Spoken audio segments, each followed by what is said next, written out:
suing his neighbor, Stacy Benedum, for breach of contract and attorney fees. Court come to order. All rise. Have a seat, please. Case 2128, Hall versus Benedum. Thank you. You're welcome. Mr. Hall, you and the defendant are neighbors. Yes, ma'am. And your houses are right next to each other. Hers is on the corner, mine is Right next to her. Yes. Got it. What your complaint is that I see where those two, the truck and the vehicle behind it. The trailer, yes, ma'am. The trailer. The property to the left of that is your house. Yes, ma'am. And the property to the right of that is the defendant's house. Yes, ma'am. And it is your claim that the defendant, in writing, agreed to sell you that little piece of property that looks like it's been carved out of her property. Yes, ma'am. Because you had a narrow driveway, you wanted to park these two vehicles. Yes, ma'am. Based upon that agreement, you went ahead and did some work on that piece of property. Yes, ma'am. You put down gravel, you planted flowers, all to make it look as if that piece of property was part of your house. Not so much to make it look like it's part of my house so I can get in it, because the agreement was that there was 3 pine trees there prior to her telling me that I could buy the property. No. The 3 trees that are there had nothing to do with this except that they were taken down. And were they taken down and the removal of the trees was paid for by you or by her? By both of us. By both. Okay. So you asked to have the trees removed, and you both paid to have the trees removed. Okay. Not only did you cut the trees down, but you took that property and made it look like yours. You say that there was an agreement in writing for her to sell you that piece of property. So I'd like Yes, to ma'am. see that agreement. Yes, ma'am. There's no agreement in writing. Don't say anything. The very top line. Just a second.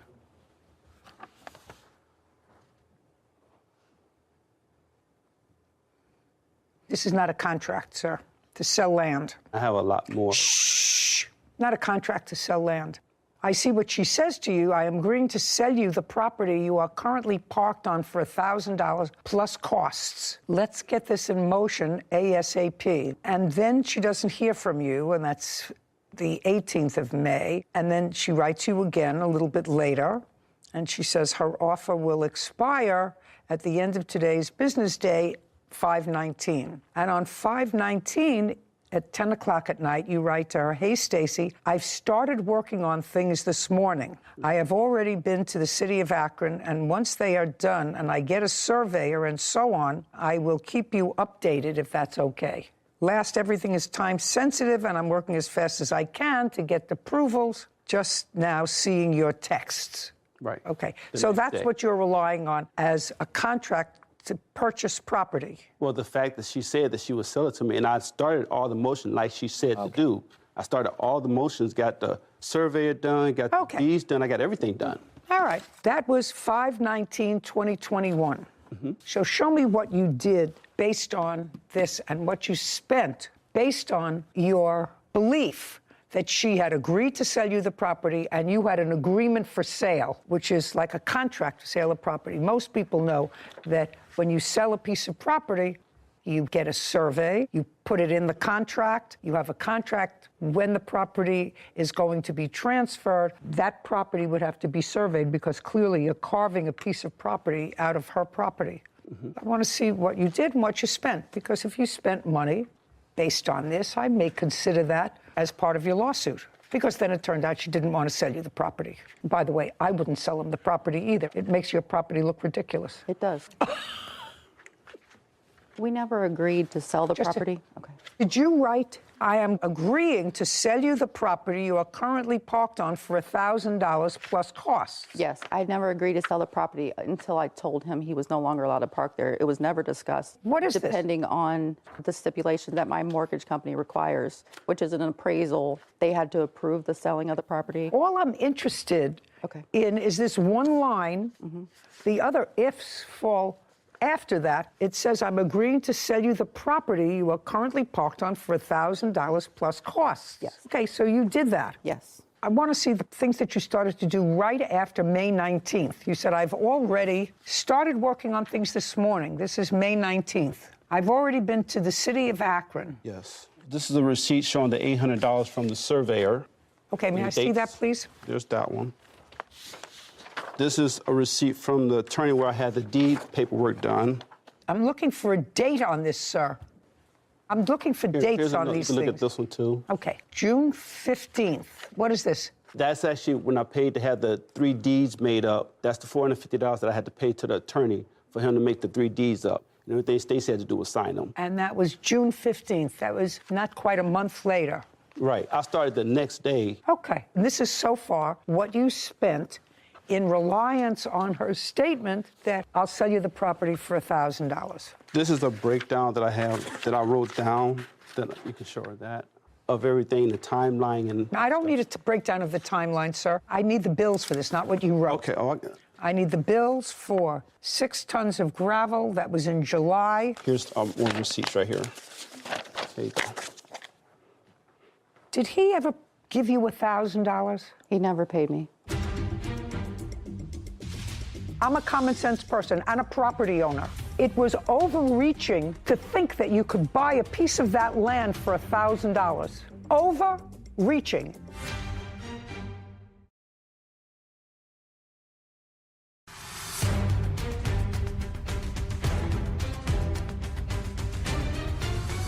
Julian Hall claims his neighbor, Stacey Benedum, owes for building costs and attorney fees. Stacey is countersuing, claiming Julian was illegally parking on her property. Okay, so far all I have that you paid was $450 for the deeds, $800 for the survey, and gravel to be delivered. I got the gravel in there. I also have the concrete that I had laid, flowers and stuff that I put in. Did he pay part of having the tree stumps removed? We split the cost and the labor of removing the debris of the trees. No, ma'am, What? that's not true. Who wanted the trees removed? I never had a problem with the trees. I not like the true. trees. Don't speak. He wanted the trees cut down so he could have more space. He was already parking underneath the trees with a smaller trailer, just not his truck. He wanted more space, so he came to me and said, hey, what if I split the cost of the cutting of the trees? I said, that's fine, I'll split the cost, that's fine with me. And then I agreed to let him continue to park there as long as there was no tire marks, that's what it was. And then he built this thing.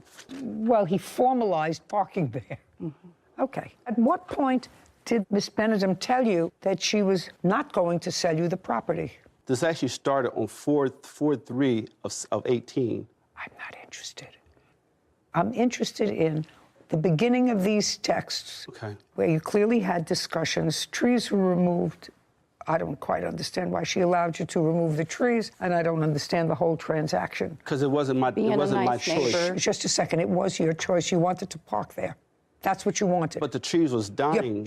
I don't care if they were dying. I don't care if they were shriveled up. I don't care. You carved out a piece of property. Now, if you carved out a piece of property that belongs to her and you didn't have an appropriate agreement in writing, which it has to be, then I believe, based upon her statement that you acted on, you're entitled to whatever you spent to renovate that property.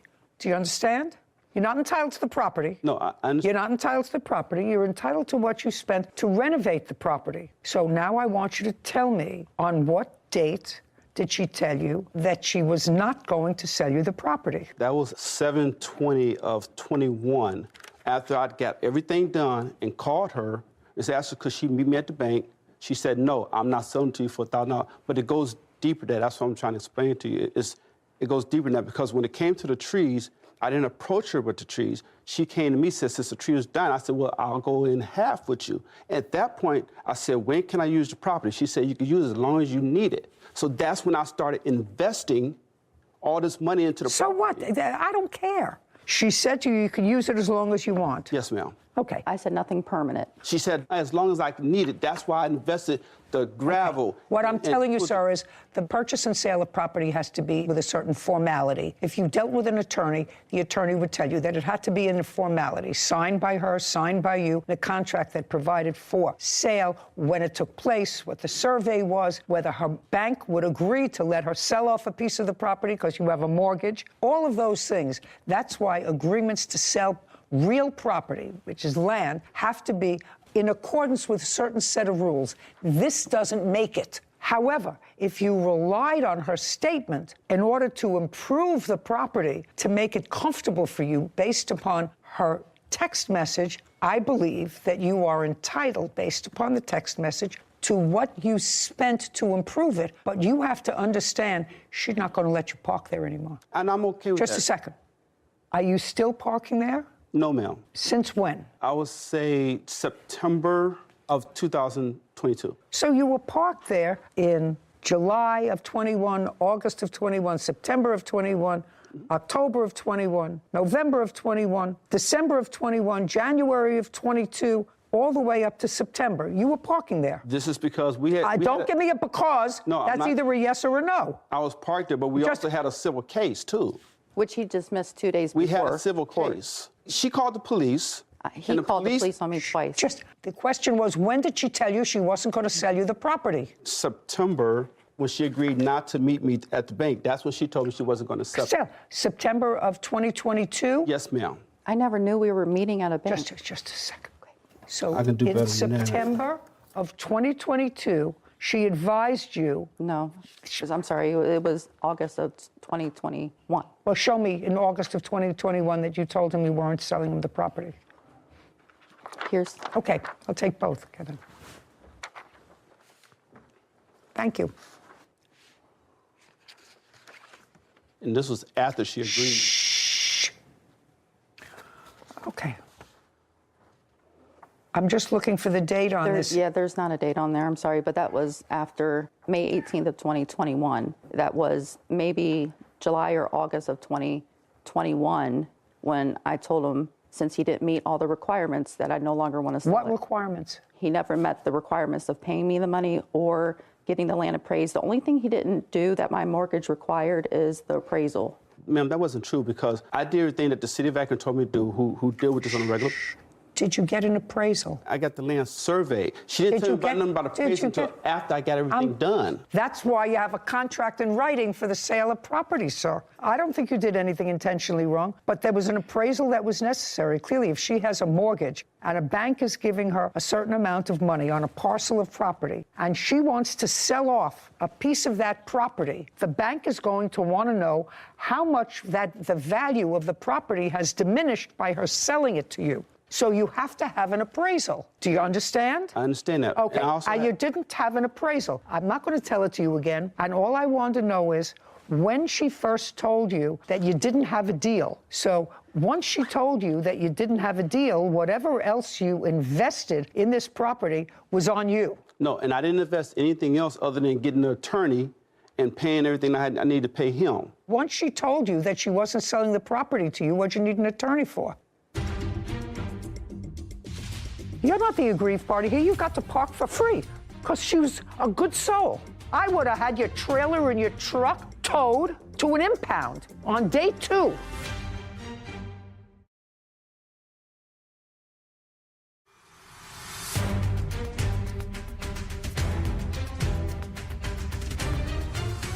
Julian Hall has accused his neighbor, Stacy Benedum, of breaking their agreement.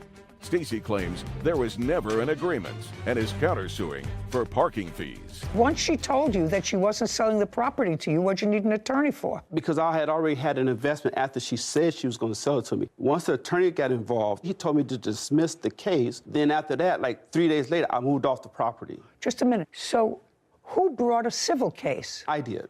When? Last year of 21. And what happened with that case? It was dismissed. What did you bring a case against her for? For breach of contract. It was dismissed because there was no contract. Your Honor, can I say something? What? He made all these improvements in 2018 before we ever discussed selling the property. You mean he put the gravel in? Yeah. Well, how could he put the gravel in over trees? The trees were cut down in 2018. Is that right, sir? Hey, That's correct. the trees yes, ma'am. that were cut down in 2018, well before this. Yes. So you did use it. You used it for how many years? You used it 18, 19, 20, and 21. You used it. You used it. You had value from it. You had value from somebody else's property. You used her property for you to park on. You Yeah, can't. I wouldn't have done none of this if she would have told me no. Every move that I made, I asked her first. I got it in a text message. I asked her, can I do this? Can I do this? She said, yeah, go ahead and do it. If she would have said no, I wouldn't have done none of it. I wouldn't put a dime into the property. I'm not going back to 2018, sir. If you made these improvements in the property in 2018 or 2019, before there was any hint of a writing that she was going to sell you She had property. a verbal that I can park there as long as I wanted to. Okay, your case is dismissed, Mr. Hall. You don't have a case. You did park there until she told you not to park there anymore. And you had the benefit of parking there for at least Well, ma'am, 3 years. I got money invested that she told me You that had I the can do benefit it. of parking your things there for at least 3 years. Are they gone now? His truck and trailer are, but the gravel's still there, and we have to clean up, get rid of that stuff. It was a huge mistake. So you're going to have to take care of that yourself. Okay. And I would take care of that because that looks ridiculous. I will. That looks ridiculous. You have a counterclaim Yes. for parking. Forget it.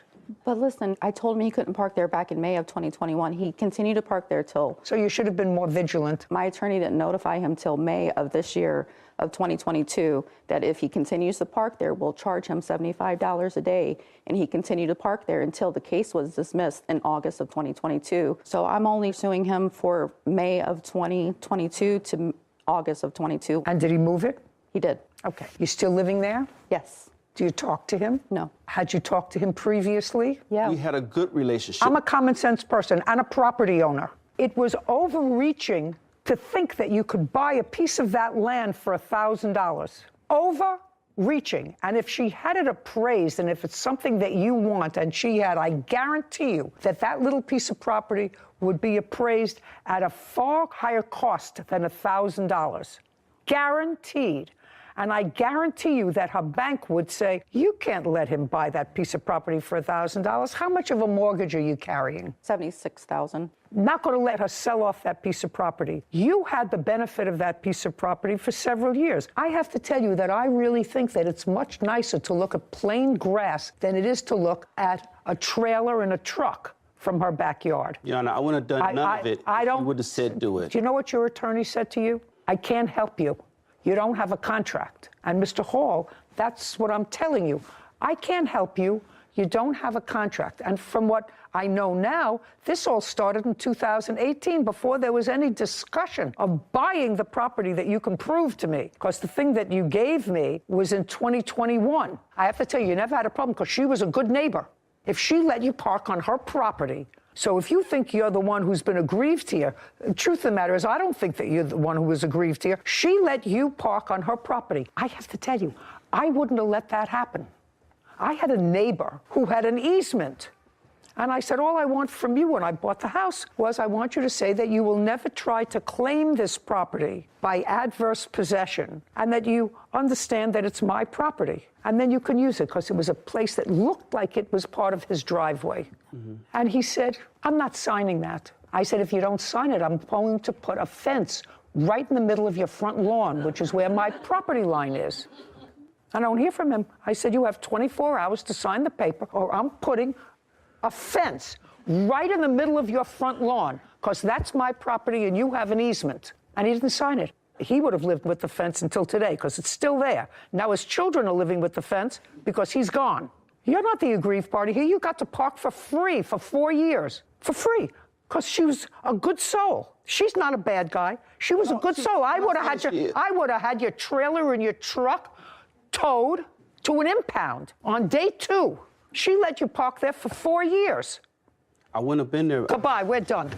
Thank you. This court is adjourned. She knew what type of work I did, so she said as long as I needed it. It was just a tough lesson of being nice to the wrong person. It did look like it was part of my yard, so I get that part. I hope we can be cordial and just move on with our life. It is what it is. This is a great example of the statute of frauds and why it exists. So all writings for the sale of land, real estate, have to be in writing and signed by both parties. I'm sure it was created for situations just like these. There's a lot of moving parts. There's mortgages, there's banks involved a lot of the times. There are easements, there are water rights, Exactly. there are all kinds of things. Legally, they're some of the most complex documents that get drawn up. So it can't be a text message for $1,000 to sell off a piece of land without all the boxes being ticked. Right. After May of 2021, when she wrote that piece. For his detrimental reliance on the statement. For his reliance on that statement to his own detriment by putting in gravel and other stuff. But then it 'Cause I came thought out, it was way It was before. put down in 18 before she ever said anything about selling Took it upon himself. Yeah, that would be on him. Yeah. And I don't feel badly for him because he got to park on property that wasn't his for almost 4 years. Yeah. Albert Lee is suing pilot instructor Ed Meyer for damage resulting from Ed moving his plane. Court come to order. All rise. Have a seat, please. Case 2145, Lee versus Meyer. Thank you. You're welcome. Mr. Lee, you are an amateur pilot, Yes, yes. and you owned your own plane. I bought it to train in, yes. When did you purchase the plane? In, I believe, April of 2021. Did you buy it new or used? I bought it used. What kind of plane is it? It's a Cirrus SR-22, 2010 type Golf. What did you pay for it? I paid $420,000 for it, I believe. Is there a mortgage on the... Yes, there is. How much? It's $2204 per month. You paid $425,000 for the plane. Yeah, I put a down payment on it. The outstanding balance is $347,000. The payment per month is Okay. $2,022. I don't need the payment per month. I just wanted to know what you paid for it and how much you put into the plane. Yes. The defendant is a pilot, licensed pilot, and he was giving you some training on the plane. Certified flight instructor, yes. It is your claim that at some point, you'll tell me when, that the defendant was operating the plane by himself. You weren't there, and he was moving it from one part of the FBO to another part, and he hit a cone and caused substantial damage to the propeller and the engine. And while you had your insurance did cover some of it, according to you, it did not cover all of the expenses, and you want Mr. Meyer to be responsible for that. So it's a simple question. Mr. Meyer, do you remember the date that you were operating the plane when Mr. Lee was not there? Yes. What date? It was in April sometime. April of 2022. Correct. Do you remember the date, Mr. Lee? Yes. What date? It's April 22nd.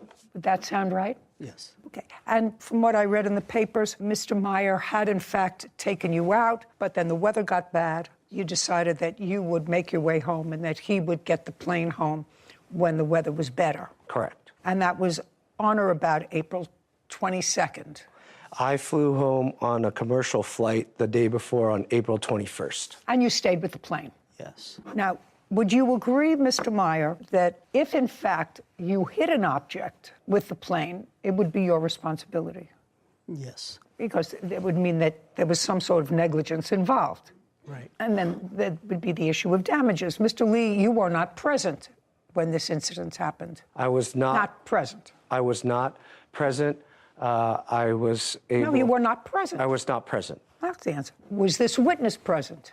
He was not present, but he was the one responsible for procuring the evidence on what happened and how the propeller was damaged. Who does he work for? He has his own flight school, and he also manages my airplane in terms of the maintenance and the upkeep. Okay.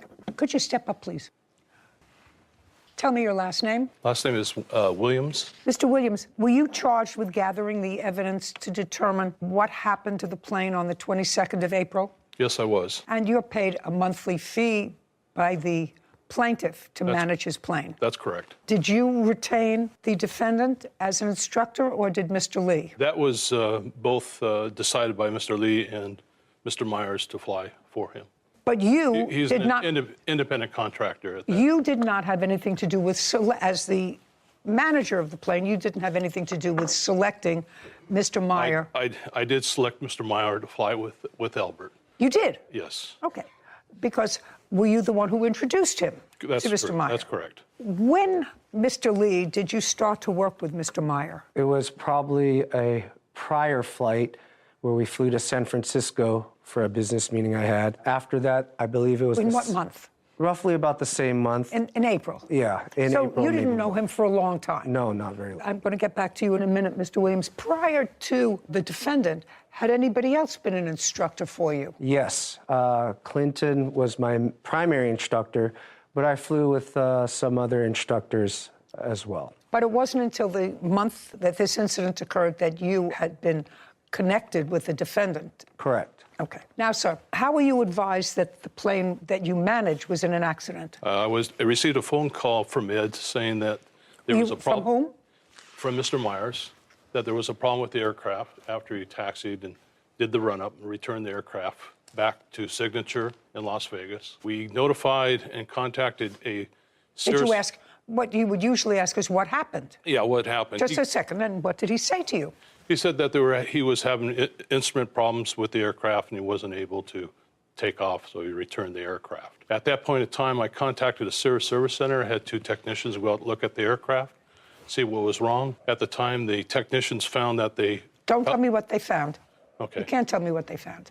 It's hearsay. They send me pictures of the damage of the propeller. May I see the photographs?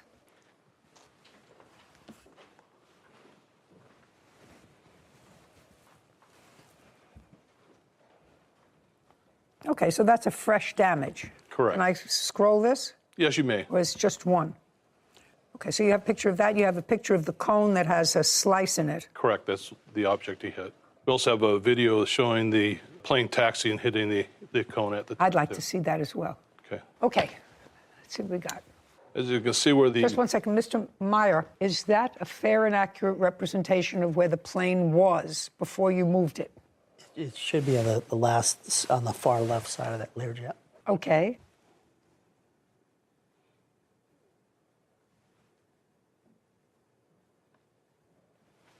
Oh. Mr. Meyer, do you see that you went over a cone? It's interesting. I didn't even notice there was a cone. You may not notice it, but you see it now. Yes. Okay. Your hitting of the cone caused damage to that plane. I mean, you're not talking about flying a 747. You're talking about a little single-prop plane. Yeah, they're like those planes you put together, used to put together with rubber bands. I wouldn't put my behind in one of those planes for all the money in the world.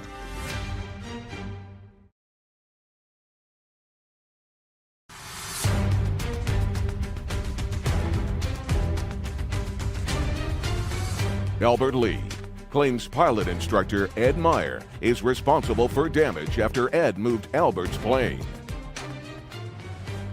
Okay. In all of my years of flying, which is pretty significant, I was an airline pilot too, I've never, ever experienced that in my life. Okay, but you see it now. Yes. It's not an on purpose. It's, you know, that's why they call them accidents. We don't mean for them to happen. Right.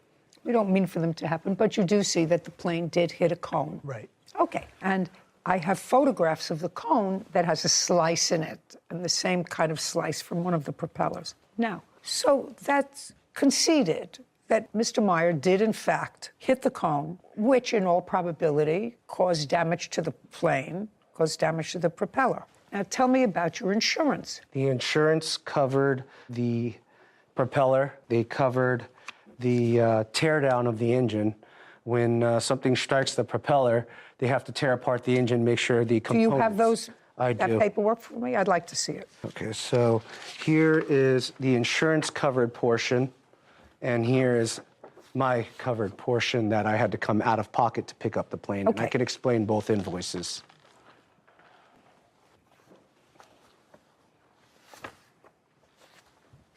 And if you flip to the last page, that'll have the total. Insurance covered about 60-something thousand for the propeller and the engine teardown. Okay, so the damaged propeller, Mr. Williams, causes you to have to take apart the engine, fix the engine if there was damage to the engine. Am I correct? That's correct. The FAA requires anytime you strike an object with a propeller, the engine has to be inspected in the component parts. So they... Component parts of the engine. Yeah, with the damage, potential damage of the engine. Internal damage that could be caused by striking an object. Okay, the insurance covered how much, sir? Mr. Lee?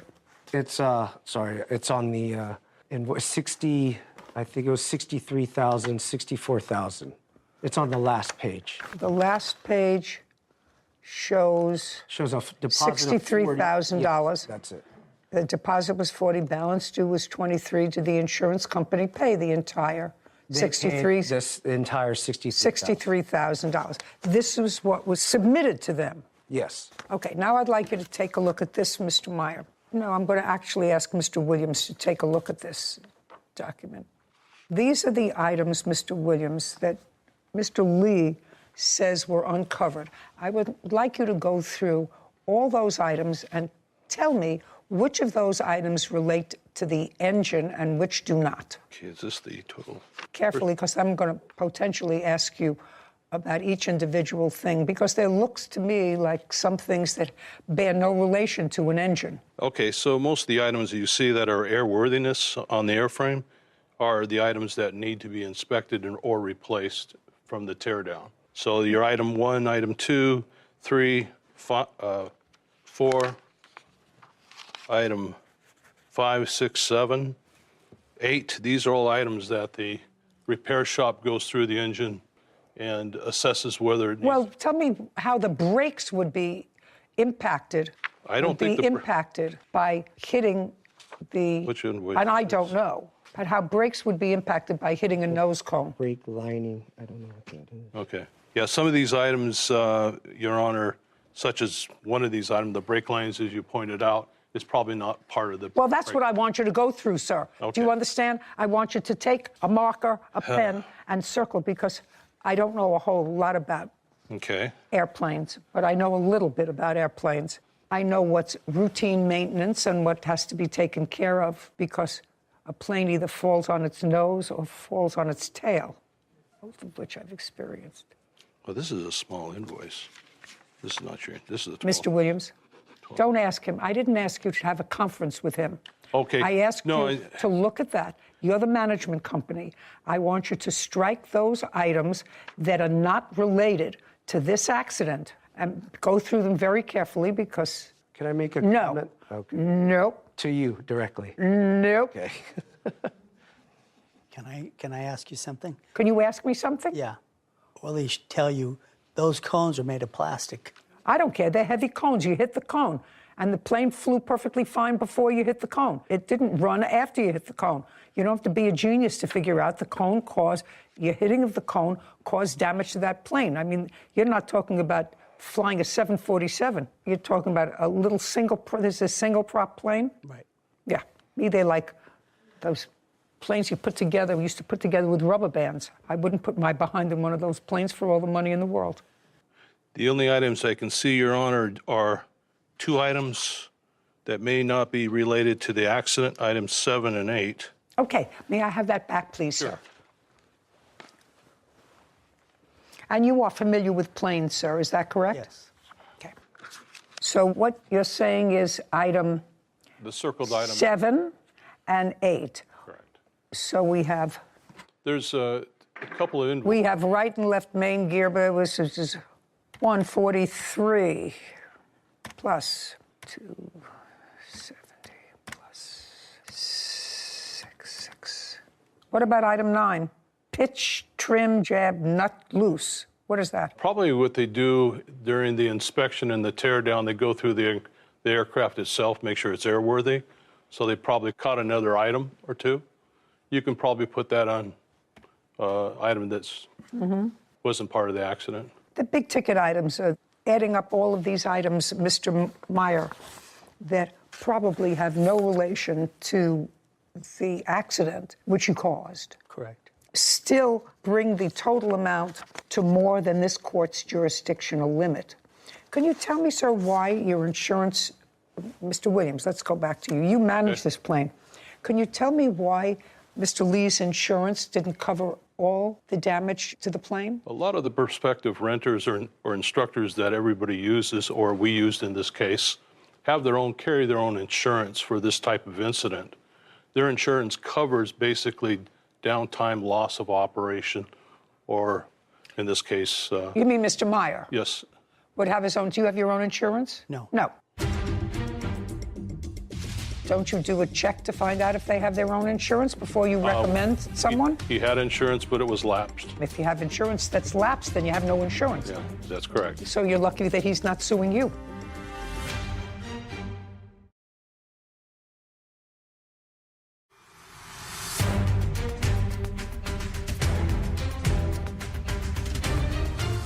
Albert Lee is accusing pilot instructor Ed Meyer of hitting a cone and damaging his plane.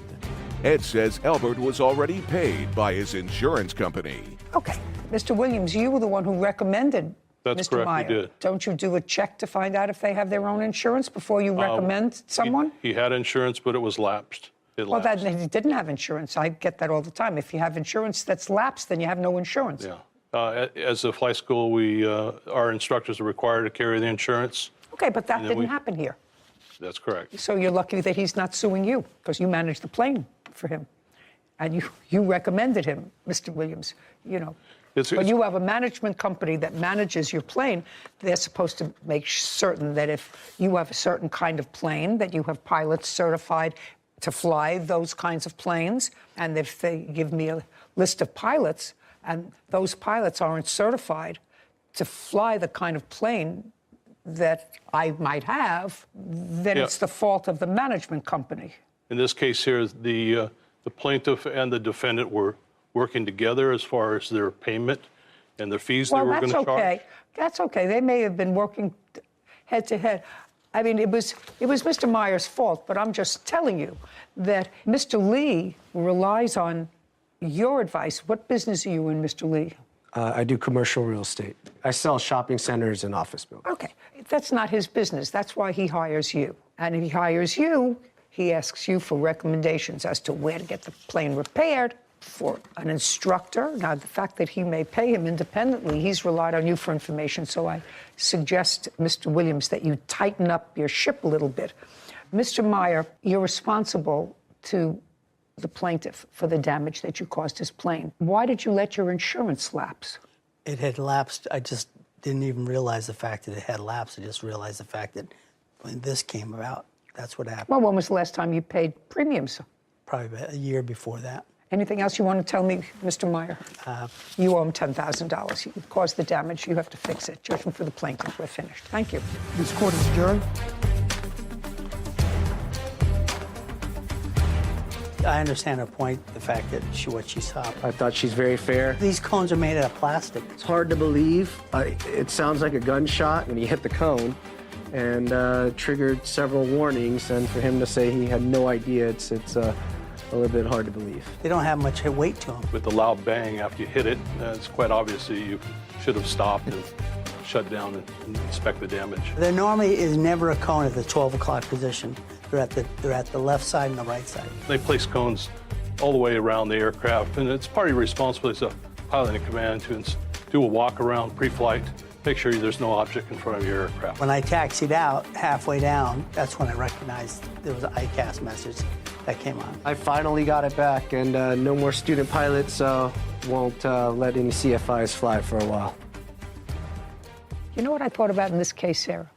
That lay people have to look at something, lay people, and while I'm a judge and have certain expertise, I have no expertise in reading slips that show what's been done on a car or an airplane or a train or a boat. But we have common sense. But we have common sense. And your brakes are not part of an engine. Yeah. You know, you have an engine job, and then you have a brake job, and you have a... I saw where you were going. different kind. And, you know, if you have an accident that impacts on the right driver's door, if you put in a new wheel casing in the left rear door, well, that has nothing to do with an accident. Probably just an oversight. He did state that those two items were not part of, you know. He did. He did at the end, but it just feels a little uneasy when they try and slip those things in there, that just common sense doesn't ring true, that it comes from the Yeah, you know, front, back, you know, the head of a horse, the tail of a horse, it doesn't fit in. And there's really no difference between not having insurance when you're driving a car and not having insurance as a flight instructor. Yeah, that's pretty serious. I would think there would be a more rigorous check on that before you get behind an aircraft, the wheel of an aircraft. Absolutely. You would think that there would be. Yeah. As Florence suing her former friend, Joseph T. Ivan Jr., for stealing money from her deceased husband's bank account. Court come to order. All rise. Have a seat, everyone, please. Hello, Judge. Case 2190, Friend versus Ivy Jr. Thank you. You're welcome. Miss Friend, your husband passed away recently. Yes. When did he pass? August 26, 2022. What did he pass away from? He took his own life. You have kids? I have one. I have a daughter. She's 7 months old. She was born June 14th, 2022. I'm sorry. Thank you. It is your claim that Mr. Ivan, after your husband's death, withdrew money from your husband's bank account. Was that a joint bank account or his own bank account? It was under his, but So it was his. Yes. So it was his bank account. It was. Did you also have a joint bank account? We just shared that one. I wasn't working, and I'm not working. He is sole provider of our family. So the bank account was in his name solely. Yes. Okay. How do you know the defendant? We met in 2020. We worked together at Target, and that's my husband and I, and also the defendant. So you worked there? Yes. Did you become social friends? Yes. And at some point, Mr. Ivan says that your husband needed money, that he was in some sort of difficulty with rent money. Okay. That's what Mr. Ivan says. In what month, Mr. Ivan, do you claim that you loaned money to Mr. Friend? Mr. Whalen is his name. Whalen. Yeah. Michael and I are best friends from the day that we met, by the way. Just hit it off right away. So this gentleman would come to me and vice versa. Just tell me. The money we're talking about, August 17th, 2022. And was the conversation about the money in your house? Yes. In your house? Yes. I'd like you to tell me what that conversation was. Absolutely. Michael showed up at my door on August 17th. He needed money, and he needed away from the plaintiff. Just a second. Uh-huh. Don't tell me what he needed. Tell me what he said to you. His rent is very far behind, and he would like to borrow $1,500. Did you ask him why? Of course. And what did he say? Rent. No. Why his rent was so far behind? Oh, not exactly. He stayed with me for the next 2 days, so we had a lot of conversation about it. Okay. So when he came on August 17th, he did not stay home with his wife and the new baby. He stayed with you for how many days? For 2 that week. You and your husband been having a difficult time? We were the last couple weeks before his ending. And he did, in fact, stay out. Did you know where he was staying? No, I did not. Okay, but you knew he was out. Yes, I had asked him to leave. Okay. Now, his rent in his house where his wife and his baby was overdue. Yes, Your Honor. And he needed $1,500 according to you, so what did you do? I gave him the $1,500. Mrs. Friend, in June, July, August, was your husband working? Yes. Same job? He was working with Burlington, so yes. Did your husband have any problems that you know of with either drugs or gambling? I didn't know at the time. But do you know now? Yes. What kind of problems did he have? He was struggling with use of cocaine. Okay. So that would account for his need for money and also for problems. Okay. Your husband was a young man. Did he have any life insurance? He did, yes. He did. How much? It was, oh my goodness, it was $200,000. Did the company pay on his life insurance? No, because he committed suicide? Oh, it wasn't that. It was he had lapsed his payment. So I think his last payment was, I believe, in May, and he did not pay it. So because of that, they did not. It lapsed? Yeah. It might not have been effective anyway since he took his own life. Okay, so you lent him $1,500. And how did you repay yourself and when? Your Honor, I'd like to point out that she was very well aware of the fact that he was using cocaine for the better part of the year. Just a second. Okay. Mr. Ivan, not necessary. Okay. I repeat myself because that was our agreement. Michael was at my house a week later also. He logged onto my phone because he no longer had any belongings. He no longer had a physical wallet or a phone in his possession. He lost them. Miss Friend had his wallet, but I can show you that later. For now, he's asking me if he can put his memorized information on my digital wallet, which I can show you now if you'd like. Yes. It's still on my phone to this day. His information? Correct. Okay. With the agreement... Just a second. I could understand you taking back the $1,500 because you say that was his agreement with you, as was sort of buttressed by the fact that he put his banking information on the card. But why would you transfer any other money other than the $1,500 out of his account?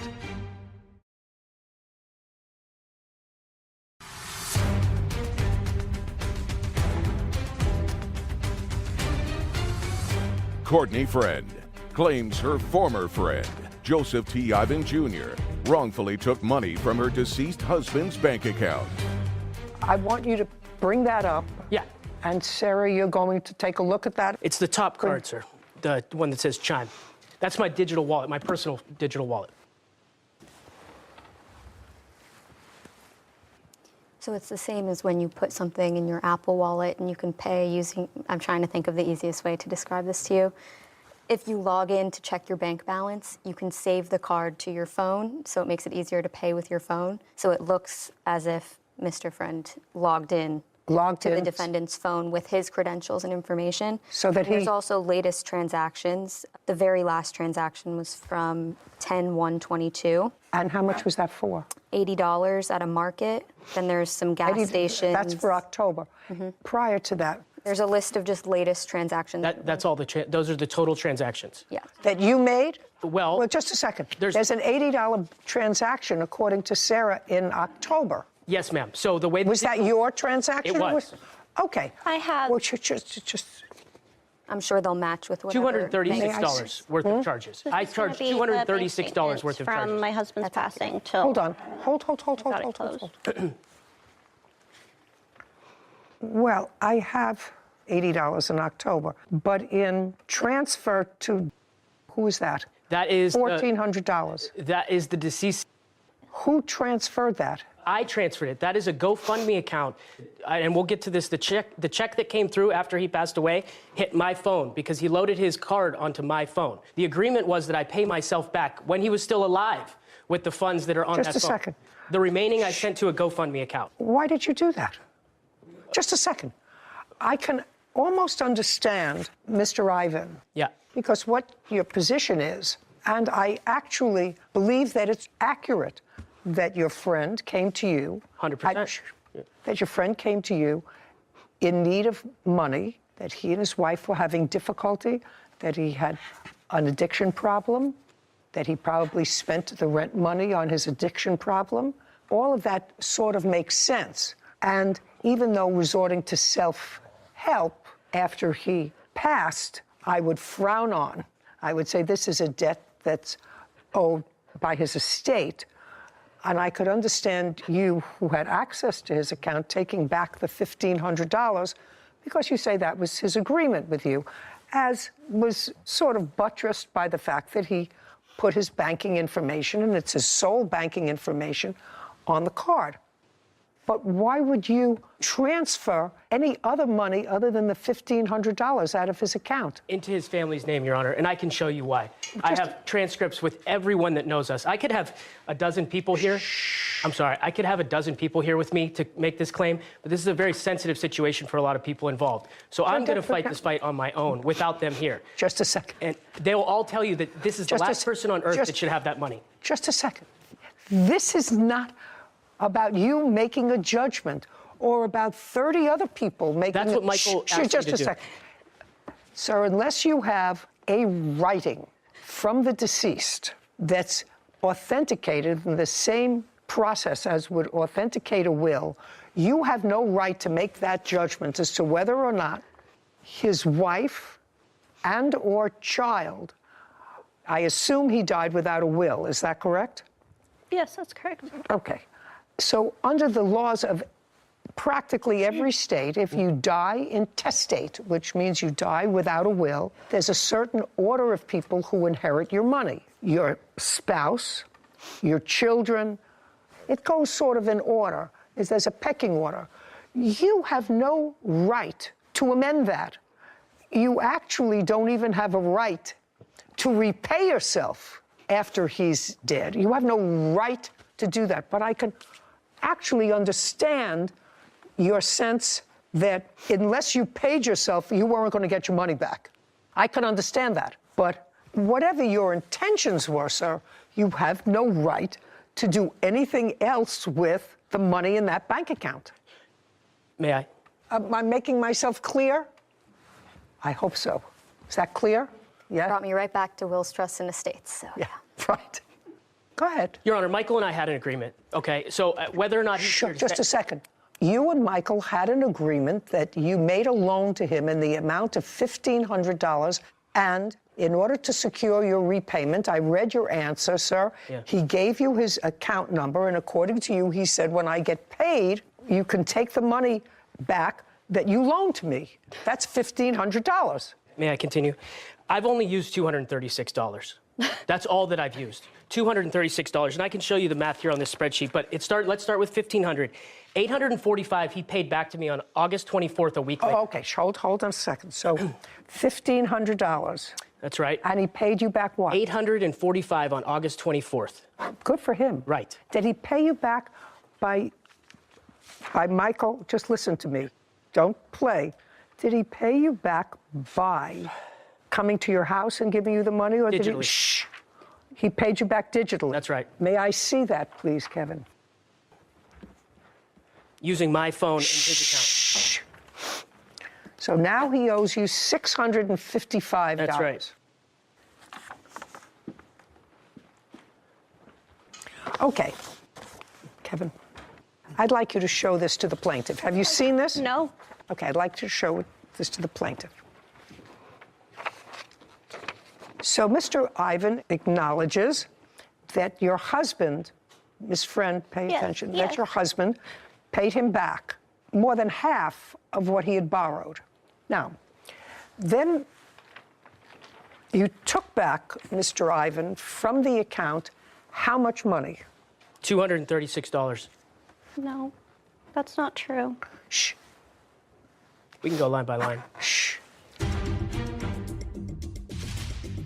That's a debit, not a $1,400, credit. He sent the $1,400 from $100 Michael's to the account. go. The Oh, leftover. yo, just a second. You can't do that, sir. I have a baby. Listen to me. You were there. You provided a shelter for Michael To get away when from he her. was. That's right. I'm sorry. I'll stop.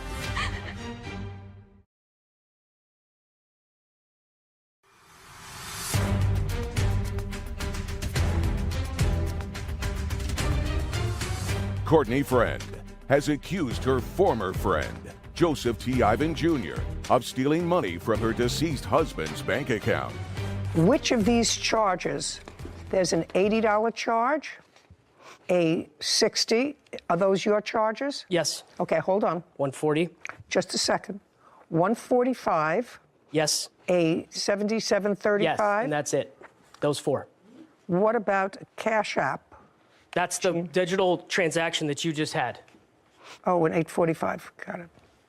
I'm still owed $392 for doing that. Okay. Now, how much money do you allege, and I'm going to give this to you or give you, you must have this. How much money do you allege that he took out of the account? I'm asking for $2,700. I don't care what you're asking and- for. That's irrelevant to me what you're asking for. How much money do you allege he took out of the account? I think he took way more than what he's saying. Oh, well, I don't care what you think. Miss Well, Friend. it's proof I don't, right there. I don't. Other than the $1,400, which he says he transferred to the GoFundMe page, did you receive for your daughter any part of this $1,400 that came from a GoFundMe page? I have not, no. Okay. Just a second. Okay. But the GoFundMe page was subsequent to your husband's death. Is that right? Yes. Who started the GoFundMe page? It was my husband's. So this money did not belong to your husband. This money was not money from your husband. This money was started by somebody else, not the defendant, and somehow ended up in your husband's bank account. Am I getting that right? No. Well, what's this 14? How did it end I up? transferred it from, that's Michael's bank account ledger that's attached to my digital wallet. I understand. And it's going to the GoFundMe. A GoFundMe is a special account that's set up in a tragic, or well, not necessarily. I know exactly what it is, Okay. but what I'm not following is why would it not be in his It is. He's saying that that is a to, not a receiving. That's a debit, not a credit. He sent the $1,400 from $100 Michael's to the account. go. The Oh, leftover. yo, just a second. Oh, you can't do that. Sorry, sir. You can't do that. So you took out money that didn't belong to you because at best case scenario, you're still owed $400. $392. Yeah, okay, $400. You were still owed $400, and you withdrew $1,400 of Michael's money and sent it to the GoFundMe page. Yeah, because of the fact that the last person on earth that Michael would want to have that money is this person right That's not your judgment to make, sir. That's fine. Just a second. That That's not, listen to me. I tried to explain to you Okay. what the laws of intestacy are in this country. If you die without a will, there are certain people who get your money, whether the deceased hates them, wasn't talking to them, it doesn't make any difference unless he and his wife are separated by a lawful separation order by the court. She and his daughter are entitled to this money, and it's not up to his best friend or his best friend's friends or other people to say he was angry with her, she threw him out. Whatever the reason that you're saying Michael would want the last person to receive any money from this GoFundMe page is the plaintiff, that's not your decision to make. You took back some of your own money. He paid you back some. You may get skunked for $400. I don't want it. Just a second. You may get skunked for $400. But if you sent this money to a GoFundMe page and that was $1,400 For the family's name, Your Honor. you can't do that. That's fine. I did You it because can't Michael would not do want her that. to have it, so I gave it to his family. Okay. Well, you can't do that, sir. I have a baby. I'm not faulting you emotionally, sir. Yeah. Listen to me. You were there. You provided a shelter for Michael To get away when from he her. was. That's right. I'm sorry. I'll stop. That's a fact. It's just the truth. Judgment for the plaintiff in the amount of $1,400. We're finished. This court is adjourned. It doesn't matter. The woman's a fraud. She's a fraud. That money should not be going to her. She's the last person on earth that this gentleman wanted to have that money. I'm happy. I'm happy that she sided with me, listened to me, and Oh, that's all she cares about is money. That's what this is all about. knew that that was not right, because it's not. I mean, what kind of person would Courtney's out for money. Always was in the relationship. take money from a new mom, someone who's grieving? It's been such a mess, and I feel good about this. Because I'm the only one who would do the right thing with it, and he knew that. He was very defensive. He was very defensive and very hateful. I'm the great guy. He'd want me to fight the good fight. All good. He shouldn't have took anything from me. I've already lost so much. Happy it's over. I've lost my best friend, my husband, the love of my life, and the father of our new child. It's not okay. He caught me in a very vulnerable state. That case, for as tragic as it was, and I really felt for the plaintiff, brought me right back to wills, trust, and estates, and the basic, 3 rules: age of majority, of sound mind, and a writing. And it's just really unfortunate that the plaintiff's husband didn't have one. If I were to venture a guess, I would say that most people, when they're under 40, don't have a will. Yeah. He was a new father, baby. Makes it all that much more important. Yeah, it does. But he was a new father with a cocaine addiction. Yeah. Tough to try and guess the mental state of someone going through that, but I also agreed with you that you can't fault the defendant for his he knew how his friend felt, and he was trying to carry out those wishes, but there is the law and there are rules, Right. and you can't take it upon yourself to redistribute your friend's money. Or So- the GoFundMe money. Yeah. All good intention, but you got to follow the rules. Her former co-worker, Diamond Horton, for vandalizing her car and harassment while working together. Court come to order. All rise. Have a seat, please. Case 2141, Hill versus Horton. Thank you. You're welcome. Miss Hill, Yes, sir. what's this man's name? Cladis Brown. You have a child with him Yes, ma'am. who's 10 years old. Yes. Is that your only child? No, ma'am. How many children do you have? I have 4 children. Is he the oldest? She is the oldest. She's the oldest. Yes. Does she see her father? No. Hasn't seen him in how long? Months to a year. The defendant has 2 children with him. Yes, ma'am. How old are they? Well, he'll be 2 on the 9th, and then I have a 10-month-old. And then, according to what I read here in either the complaint or the answer, he has at least 1 other child. Yes, ma'am. Which is how old? Probably about 7. Does he see that child? Every blue moon when she brings him. So once in a while. Yeah. So he has 4 children altogether? Yes, ma'am. And you currently live with him? Yes. What does he do for a living? He works at a warehouse. And you? But I'm a certified nurse assistant. Who takes care of the kids? Me and Claudius. You work different shifts? Yes, he works overnight. I work day shift. So you're currently working?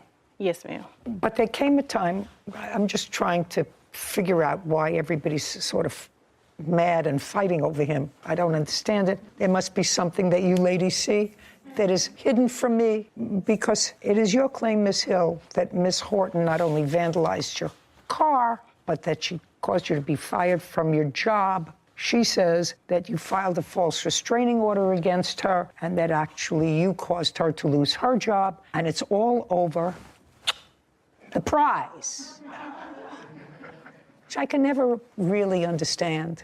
How long have you been working in your current job? About 3 months now. So you got another job? Yes, ma'am. Do you like it? Yes. Making about the same money or more? A little less.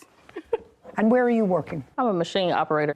So you got another job? Yes. Because all this started when all of a sudden you found yourselves working at the same place? Yes. And in what month was that? That was, I started the job May 31st, but it spilled over into June is when everything took place. And how long were you working at the same place? 3 months. I started March 4th of 2022. Okay, so it was a short-term employment for both of you. And you were there first? Yes, ma'am. And you came shortly thereafter, shortly after she started to work. Had you ever met each other? No. Well, explain to me what the problem was. So there's a history that started back in 2019 via text messages and Facebook. So we've had an ongoing beef for years. Who cares? Now you're going to both get smarter. You're going to come here today and you're going to both get smarter. And if he has 2 children that he doesn't see, her daughter and your 7-year-old, according to what I hear that you see once every blue moon, that's a basket that I wouldn't be in. So you have a history of bad texting back and forth and stuff. I don't care about that. Let's get to the 2 allegations of, 1, that she vandalized your tires. When and what proof do you have that she vandalized your tires? This is after you both found yourself in the same working environment. It wasn't my tires. She actually keyed my vehicle. Keyed it?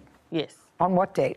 On June 18th. And I have my police report from that. Okay, I'll look at the police report. Did you see her key your car? I did not see her, but I requested video footage from the job, and they stated that they would give me the video footage. Do we have it? We don't have it, but the city attorney was unable to receive it as well. But I have a letter from the city attorney. You don't have it here for me, and you didn't see her key your car? Yes. What we're here for is a trial, so I need what proof you have that she keyed your car. I assume your car was at work? Yes. When it was keyed, okay? And I'm assuming that you don't like each other, that things got nasty, heated on social media, back and forth. I'm assuming all that is true. All I need for you to show me is proof that she keyed your car.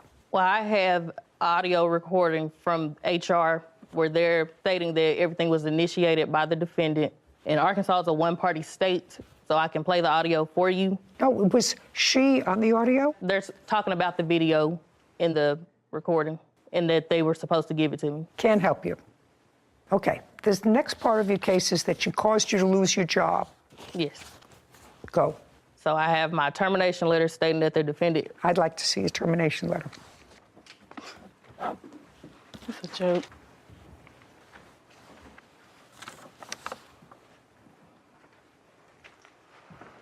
This is the description of the termination letter and description of the violation. Kiana has been involved in altercations with another employee. While the other employee instigated the situations, it has gotten to a point where multiple other staff are now involved. I don't know what that means. At this point, it is affecting patient care and causing a hostile work environment. Termination effective immediately. I assume that you have a similar letter because you were terminated. May I see it? Yes.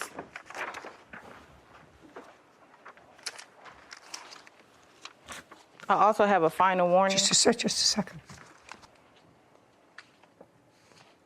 Okay. On Wednesday, June 15th, 2022, Diamond, that's you. Yes, ma'am. Was given a final written notice concerning harassment of other employees. It has since been reported that the harassment has continued. Also, multiple other staff have been pulled into this situation to the point that it's affecting patient care, and it's a termination letter. Okay, so I'm assuming since you got this, you were notified previously about having any communication with each other. You were not. I was out for COVID. I had just got back to work June 15th of 2022. And I found out that Hill was working there. I never knew she was working there at all. And so I got called to the office. What was the beef about? I don't understand. The other baby mama. It's the reason why we're into it. The 7-year-old's mother? Yes. The 7-year-old's mother? Yes. Yes. And later today, How much money in total did you pay Miss Goodwin for her work in planning your wedding? I paid her $50. Well, don't you think that's ridiculous?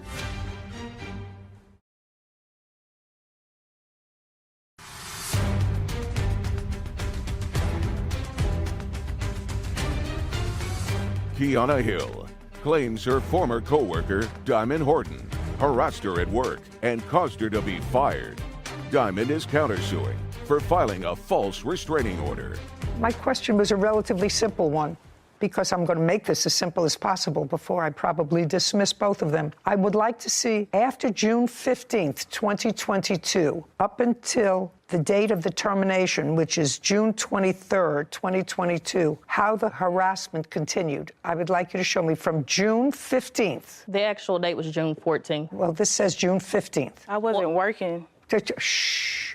She This actually violation. to my friends as well. We have the date timestamp. I just want you to show me after June 15th, between June 15th and June 23rd, Yes, ma'am. what further acts that you allege are acts of harassment occurred.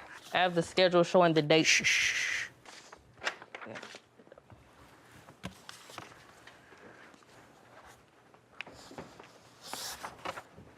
Well, I don't know what this is. A fake Facebook page that she made. How do you know this is a fake Facebook page that she made? That was a requested message that was sent to me after her and myself had a conversation, and she was threatening to beat me up. And it says, since you didn't apologize, D is going to beat you up. Okay. The D that they're referring to is Diamond. Oh, my God. What is this? The 870 number is her calling my phone. Okay. And 870. The missed calls. This was on what date? That was on June 19th. What were you calling her for at 6 o'clock in the evening? Well, the day she accused me of vandalizing her car is the day that we had worked together. She called the police and her family came up there and they all had guns. That's the reason she got terminated, because she brought a gun on the premises. That's and they not what came my up there letter to states. jump me. That's a lie. When I went outside, I just want to ask you why you called her. I called her to ask her because the June 16th is when I sat down. I had a conversation together to did. drop all beef. Like, She no was issues. calling while she was I don't calling want you. me. Don't you want to say you called her. can't control yourself? Understand, you're sending me a bad message. If you can't control yourself here, which is a very controlled setting, I'm going to say to myself, this is somebody who can't control themselves outside of the setting. Do you understand? Yes, ma'am. Okay. So I called her to ask her why did she feel like I vandalized her vehicle, because before that we sat down and we had a conversation together at work saying it should be dead. Like, well, we should not have any beef over him at all, and that the kids were involved. And so we agreed to let it go. So then she accused me of vandalizing her vehicle. What was the beef about? I don't understand. The other baby mama is the reason why we're into it. The 7-year-old's mother? Yes. Yeah. The 7-year-old's mother? Yes. Yes. Yes. So we have no proof of vandalizing, and this is nonsense. You want to tell me about the restraining order that you filed? There was an order of protection placed after she was harassing me at work. May I see it? Yes. But it was also rescinded. By the way, does he pay child support for your daughter? Yes, ma'am. He does. How much? He pays probably about $239 every 2 weeks, somewhere around Does he there. pay it to you? Yes. Well, it's through child support. But he pays it to you? Yes. And he's current? Yes. Well, there's back pay, but he's currently paying. Okay. So was there a hearing on this order of protection? It was not. There was No, not. ma'am, Did there you was not a hearing. Just a second. Did you appear? No, I rescinded it. I understand that. I just want to know the court found that the petition was dismissed. It was a false accusation. Okay. So the reason that the order states it was dismissed is that the petitioner doesn't meet the definition of family or household member as defined in whatever statute is, and therefore does not allege the existence of domestic abuse. Doesn't address the gravamen of the petition. It's a more procedural dismissal because she's not related to you in any way. I mean, having children with a person in common doesn't make you, at least in this jurisdiction, part of the household. Okay, you both look like nice ladies. You know, he has kids with 2 other people. Not a great track record. He only don't see them because they don't let him. They don't want their kids around me. There's a reason. You know, maybe. Not a great track record. It's not good for your children. It's really not good for your children. I mean, your children, believe it or not, your children are related to each other. I mean, you may not have any interest whatsoever, but when your children get older, they may have a curiosity about who their half-sibling is, what they look like, they alike. They may have interest. So all I can suggest to you is your children didn't ask to be born. The idea that you exert any energy whatsoever, negative energy with regard to each other, is ridiculous. Really ridiculous.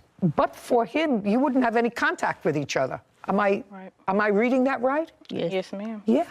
Well, why? He hasn't been in your life in years. And I know that he shouldn't have been in your life at least for the last 7 years because he's got a 7-year-old with somebody else, right? And you have a 10-year-old.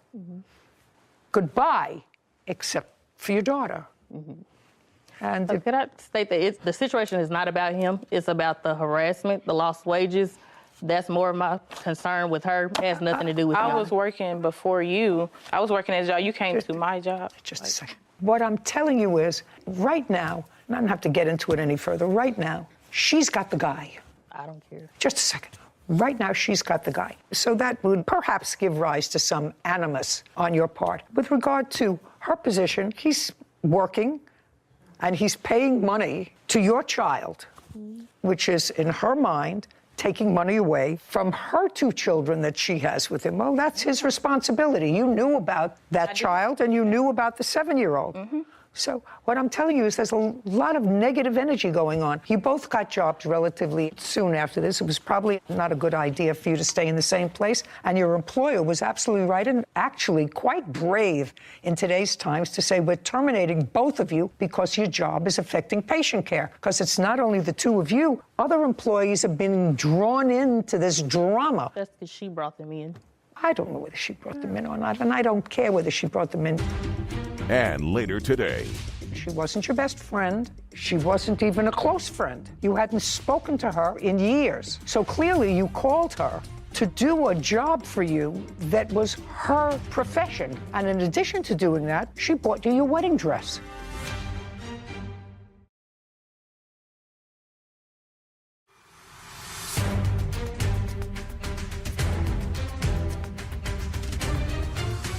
Kiana Hill claims her former co-worker, Diamond Horton, harassed her at work and caused her to be fired. Diamond is countersuing for filing a false restraining order. Now, of all the places that you have to work, you had to work in a place where she was working. I didn't know she worked there. And she didn't know that you were there. She did on the first day that I started, and she told everyone who I was and what the situation was. I was out for between me. COVID. Okay, who cares? Anyway, cases are dismissed. Goodbye, good luck. This court is adjourned. I feel like the judge, she made the right decision. She didn't listen. Because I'm with her baby's father, which is now my baby's father. He had nothing to do with this situation. I just want to be there for my kids. You know, to his credit, he's paying support. Sure. Has a job. Has a job. And I don't know why these 2 women feud when, according to plaintiffs, she has no interest in him anymore. And she's getting support. She's getting support. I just don't understand. There are so many things that life has that present obstacles. Why fight over a guy? There's many good causes you could get behind and fight for. Let's choose one of those. Right. Case number 2149, Goodwin versus Philpott. All parties, please step forward. Manuelita Goodwin is suing wedding planner Kayla Philpott for repayment of items purchased for Kayla's wedding. Miss Philpott, how long have you known Miss Goodwin?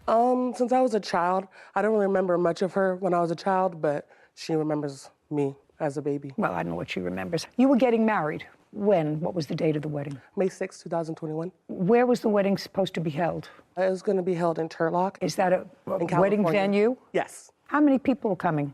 It ended up being around 25 people. It was kind of small. How many people did you invite? 60. But 25 came. Yeah. It was during the height of COVID. Tell me, when you contacted Ms. Goodwin, you contacted her because you knew she was a wedding planner, right? Yes. And when did you contact her? I believe I contacted her in January. And at the time you contacted her, had you made any wedding plans at all? Very little. Okay. During the course of your wedding planning, she said she would help you. Yes. Prior to January 2021, when you contacted her, when was the last time you saw her? I can't even remember. Well, was it in 2020? No. 2019? No. So you hadn't seen her in at least 2 or 3 years? Yes. How many times in that 2 or 3 year period did you communicate with her by text or by phone? Never. So the reason that you called her in January of 2021 was to assist you with your wedding? Yes. And she did? Yes. That's why we're here. Yes. She said she laid out a whole bunch of money for you in planning your wedding and purchasing things for your wedding, and she wants to be reimbursed for that. So when you called and asked her to help plan your wedding, what did you ask her to do for you? I asked her to help me because I really didn't have a sense of direction of what to do for a wedding. And I asked her if she would pay for a decoration. And then I told her that I was getting my tax return and that I'd pay her for the decoration. And we started with that. Started with that. How much money in total did you pay Miss Goodwin for her work in planning your wedding? I paid her $50.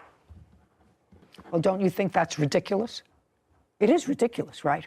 You called her and engaged her to be a wedding planner for your wedding. She wasn't your best friend. She wasn't even a close friend. You hadn't spoken to her or seen her in years. So clearly you called her to do a job for you that was her profession, her vocation. And in addition to doing that, she bought you your wedding dress. Yes. How much was your wedding dress? I ended up, we got a few dresses. The first one didn't work out, and I believe that one was $200. And then Who paid for that one? She did. So the first one didn't work out. That was $200. Yes. And it didn't work out. Why? I didn't like the fit on it. Didn't like it. Okay, but you bought it. Well, she bought it. Yes. And where is that dress now? I gave it back, and we ended up returning it. Okay, so you got your money back. Yes. Oh, great. Strike that out. And what about the next dress? The next dress, it was from Amazon, and we didn't like the fit either, so we ended up returning that one. And that one was... Who ordered that dress? You or the plaintiff? I believe it was me. Okay, and what did you finally end up with? I ended up getting a dress from David's Bridal that I really liked. How much was that? I believe it was $500. Who paid for that? She did. So far you've paid $50 for her services, and so far, at least what I know, just for one dress, it was $500. Don't you think you owe her compensation for her work? Well, she told me that, she was really, really generous. She was giving, I did a lot of stuff, and I believe that I don't owe her because she offered to do that. It sounds stupid to you. Okay, I know it sounds stupid to you. How much did you lay out for her wedding? In the receipts that you have for me, how much did you lay out for her wedding? $32,87.95. And when you asked her to be reimbursed for that money, what did she tell you? That she was going to pay some of it when she received her tax returns, actually her wife's tax returns, and also she was working overtime to pay me back. She also stated that she was going to be getting a judgment from a State Farm check that she would be making payments, and she did pay the $50 after she made a payment arrangement with me to pay $200 a month back. And she did make the first payment of $50, and from that point, she didn't make any additional payments. So we did work together, Your Honor, to try to sell the items that were at her sister's home. I requested both Kayla and her wife at the time to sell the items They're sitting in her sister's garage in Stockton, where I do not live. I did come down for 2 weeks to try to help sell those items. Were any of those items sold? Yes. Did you get any money back from I those? did. How much? $106, and then I had to pay for shipping for those items. How much did you pay for shipping? $75. And the rest of the items are still in her sister's possession. Okay, $32.26. How much did you pay for your wedding other than the plaintiff's participation? $8,000. Did you pay that? My mom paid for the venue, and then I paid for the other things. How much was the venue? $4,000. So you paid $4,000. You personally, and what about your wife? Well, we share an account, so it was from both of us. What about her $3,200? Just don't have it. Just didn't pay it. Okay. Anything else, Ms. Goodwin? No. 32-26. Judgment for the plaintiff. This court is adjourned. She told me that a lot of the stuff was gifts. I don't have any more wedding woes. She did a great job with the wedding. She thought it was a gift. She's really, really gifted at that. Never gonna loan money to her again. That was a relatively easy case. I think even the defendant acknowledged, besides just relying on the goodwill of the plaintiff, she had no real excuse to not pay her back, and makes our job. Her employer, Sarah Adams, for lost wages and pain and suffering from a dog bite. Court come to order. All rise. Have a seat, please. Hello, Judge. Case 2177, Bazine versus Adams. Thank you. You're welcome. Ms. Bazine, you had a job as a dental assistant. Is that right? Yes. And you went to school for that? Yes, Your Honor. Where did you go to school? Medical Institute? Did you graduate? Yes. I gather you didn't like it. No. I say that because you didn't stay in that career path for very long. Just for my own curiosity, I come from a long family of dentists. Tell me why you didn't like being a dental assistant. Had to be a reason. Cleaning people's teeth and having them fight you and tell you that they don't have cavities when they do. You didn't like the whole experience? Yeah, all the explaining you have to do. Okay, got it. Wasn't for you. No. You've got it in your hip pocket should you ever need it again, right? Yeah. You have the degree. In any event, the defendant was a patient of yours. She came in as a patient? Yes. And you got to know each other, according to you. And she offered you a job at a place that she manages. You manage a store? What kind of store? It's in a plant store, so we sell scratch and dent appliances. When was that? Oh, geez. This had to have been in May. May of 2022? Correct. Is that when you started working in the store? I started July 3rd. That was your start date? And what were your duties? Sales rep, she taught me how to sell the scratch and dent appliances, how to run the store and help her manage it. I was making more commission, so I did take the job besides the dental office. So you worked in the dental office too? No. You left the I dental left the dental office so I could pursue more money. Okay. And you did make more money? Yes. There came a time, according to what I read in the complaint, that you, Miss Adams, asked the plaintiff to do an outside job for you. No, that was not correct. So tell me how it happened that she ended up at your house. What happened was I was going to take my lunch to take my kids who were at home lunch because they were on school break. She offered to go. How old are your children? 16, 13, and 10. She offered to go in my place that she wanted a break.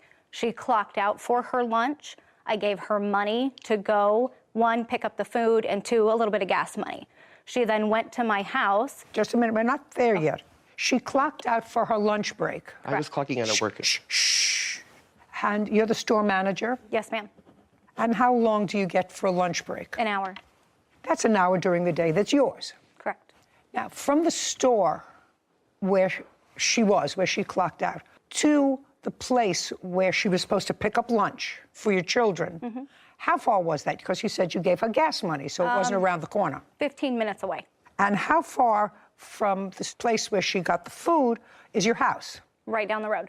5 minutes. Not even 2. 2 minutes, 17 minutes. And then she's got to get back. Correct.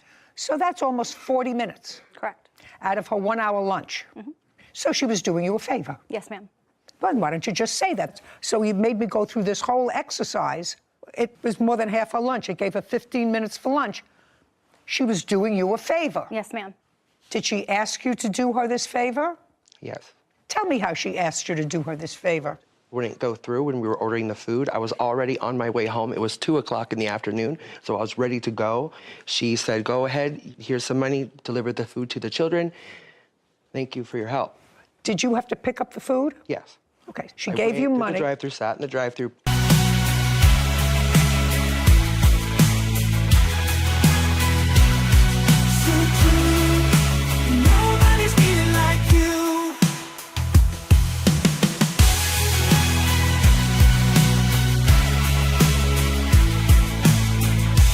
In the echoes of the night, when nothing else seems right, your presence holds me tight, turning my darkness into light.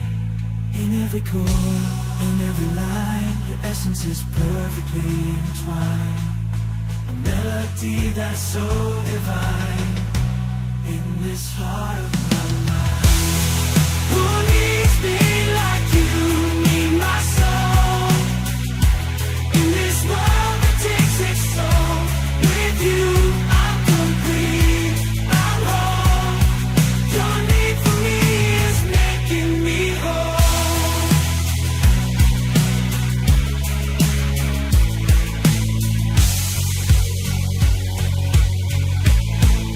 Your need for me is making me whole. So let the dance roll, let the drums beat. In your need I find my feet. A harmony so sweet. Your need, my heartbeat. Here's to the love that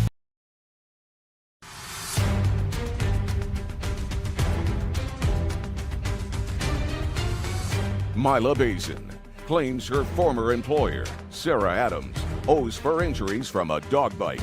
Sarah is countersuing for harassment and slander. I want you to tell me exactly what you said. You stay in the store all day. Yes. Okay. But on and this she was ready to leave. No, so she was leaving for her lunch. No. I was going to leave and take the kids' food. Mila stated she wanted to go out of the store. She needed a break. So I told her, okay, if you want to clock out and take your lunch, if you will do this for me, I will give you an extra $20 for gas. She said, okay, no problem. So it was doing me a favor. That's what I want you to say. Yes. She was doing me a favor because I wanted to get my 16-year-old lunch that she couldn't get for herself. Correct. Right. That she couldn't walk around the corner and get for herself or open the freezer and put in a toaster. Right? Right. Okay. So you had one of your subordinates go to your house and deliver the food. That's the bottom line. You had one of your subordinates, because you were in the store where you stay all the time, you had one of your subordinates, gave her $20, here's a little gas money for you, go pick up the food and bring it to the house.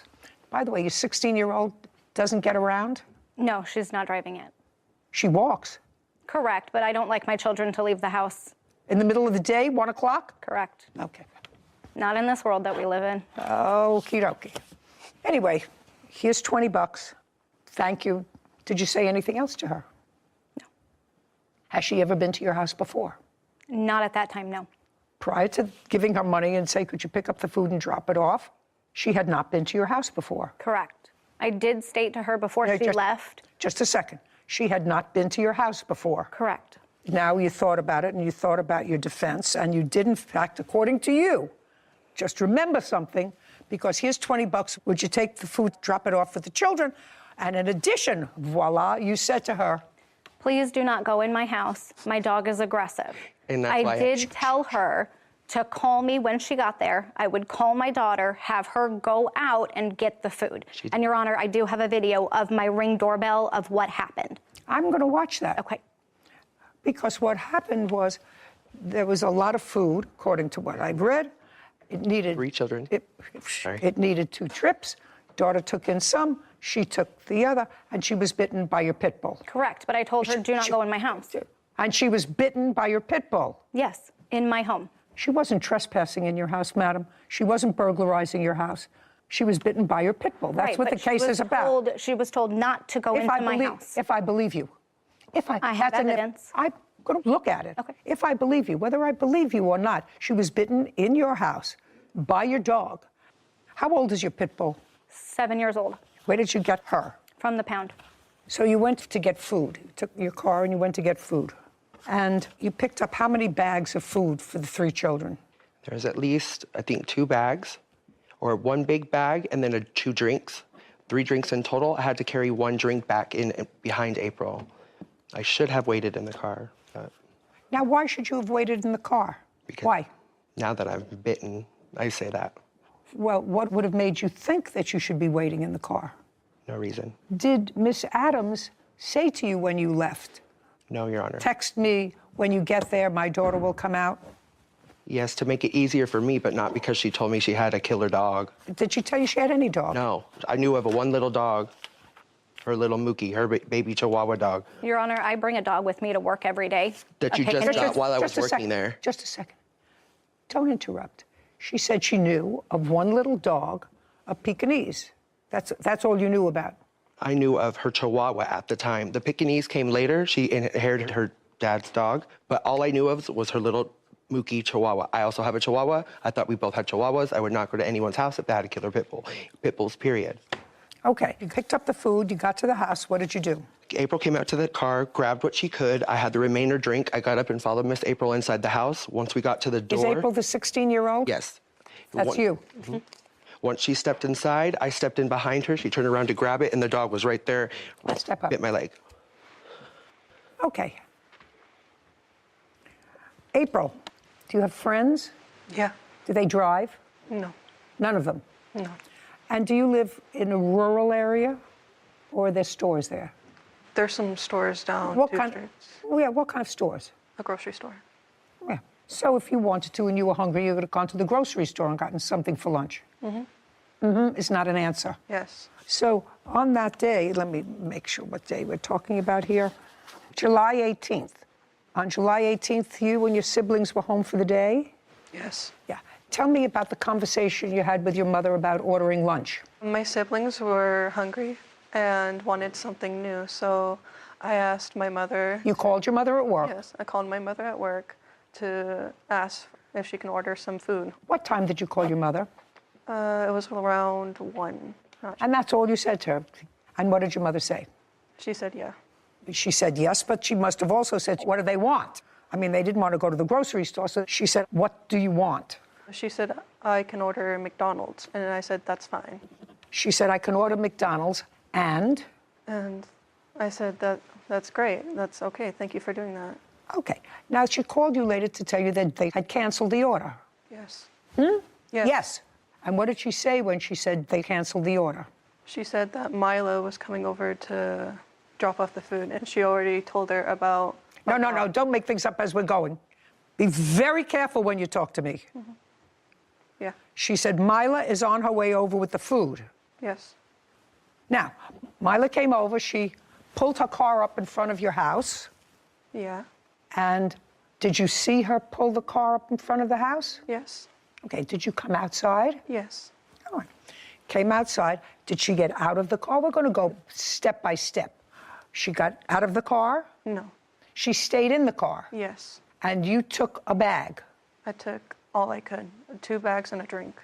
Okay, but that wasn't all the food there was? Yes. I told her I would come back for the rest. Did she say that to No, you? Your Honor. I didn't hear you say to her when she turned around, stay out there. I didn't hear you say that to her. Do you understand? I didn't hear you, and I heard everything. Say that to her. She had 1 drink that she was going to give you, and she actually leaned over to give it to you. I didn't hear you say anything to her.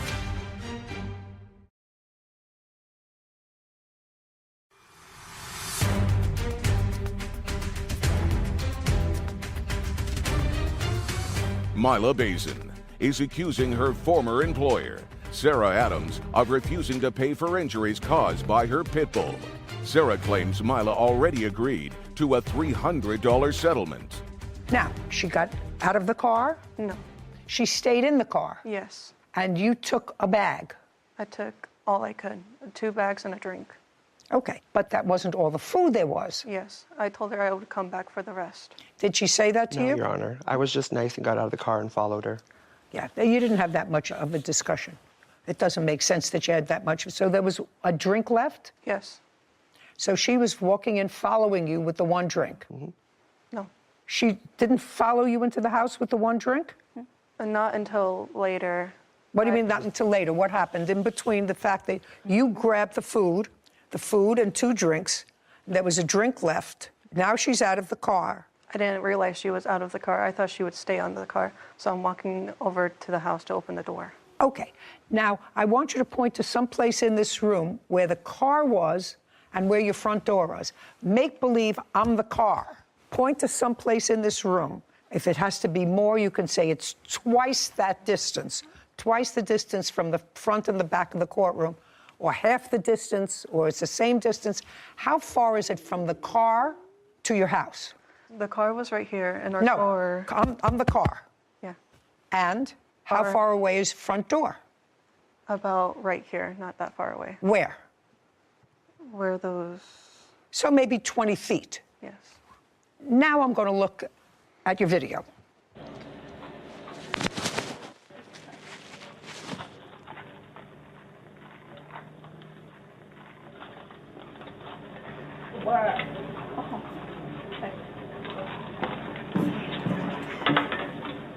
Got it?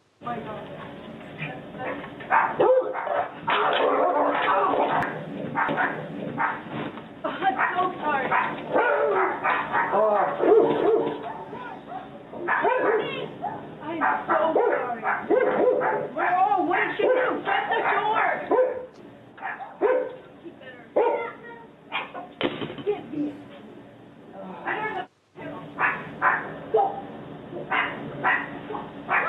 Give me a towel. I'm so sorry. Give me a towel, hurry.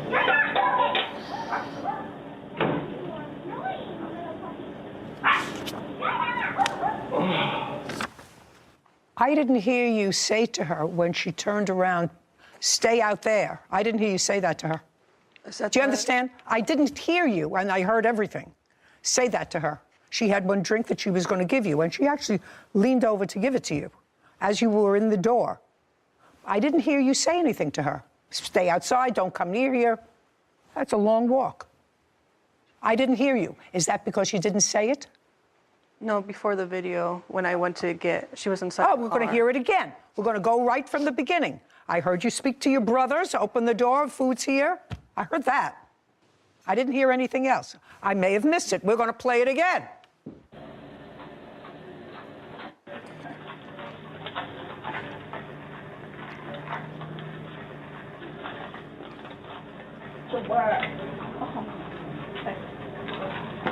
You turn around, you saw her walking in after you.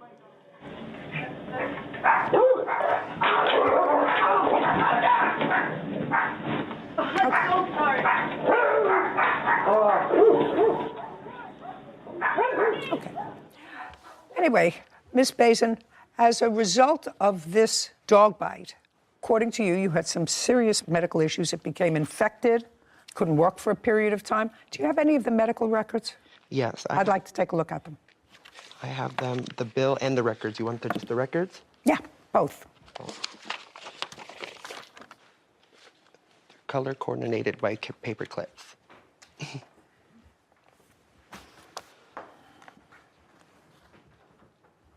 Does the job that you had give you health insurance?